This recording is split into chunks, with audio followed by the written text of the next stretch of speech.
এই আন্দোলনটা কিন্তু ছাত্ররা এমন বড় একটা ষড়যন্ত্র।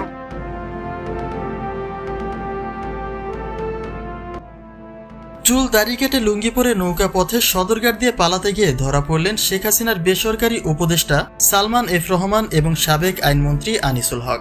পুলিশ কমিশনার মাইনুল হাসান জানিয়েছেন, রাজধানীর সদরঘাট এলাকা থেকে তাদের গ্রেপ্তার করা হয়। নিরাপদ রুট মনে করে আওয়ামী লীগের এই দুই শীর্ষ নেতা নৌপথে পালানোর চেষ্টা করেছিলেন বলেই গোয়েন্দা কর্মকর্তারা মনে করছেন। যদিও ভারতীয় গণমাধ্যমে এর আগে দাবি করা হয়েছিল তিনি শেখ হাসিনার সঙ্গে দেশ ছাড়েন, কিন্তু তার কোনো পরিকল্পনাই যেন আর কোনো কাজের নয়। শেখ হাসিনার দেশত্যাগের ঘটনায় এক এক করে আওয়ামী লীগ নেতাকর্মীরা গা ঢাকা দিয়ে দেশ ছেড়ে পালিয়ে গেলেও ভাগ্যটা যেন নিজের দখলে ছিল না এই দুই নেতার।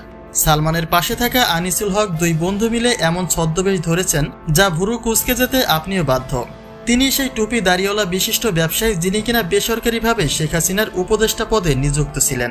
কিন্তু এত প্ল্যান পরিকল্পনা করেও আইনের হাত থেকে শেষ রক্ষা হলো না এই দুই অভাগা নেতার। একদিকে দেশের বাইরে থেকে বারবার আওয়ামী লীগ নেতাদের ঘুরে দাঁড়ানোর নির্দেশ দিচ্ছেন শেখ হাসিনা, আর অন্যদিকে তার নেতাকর্মীদের এমন হাল যা হাসি ঠাট্টার পাত্র বানিয়েছে আওয়ামী লীগ দলকে।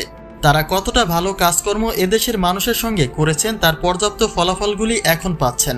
তবে ধরা খাওয়াটা তাদের জন্য দুর্ভাগ্যের হলেও লেবাসটা ছিল অসাধারণ। নাম্বার বিবেচনা করলে চুল দাড়িওয়ালা এই ব্যক্তিকে 100-তে 100 নম্বরই দিতে হবে।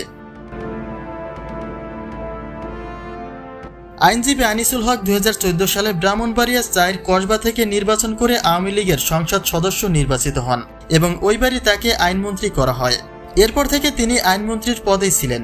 আর অন্যদিকে সালমান এফ রহমান বাংলাদেশ শিল্প ও বণিক সমিতি ফেডারেশনের FBCCI সাবেক সভাপতি ও বেক্সিমকো গ্রুপের প্রতিষ্ঠাতাদের একজন।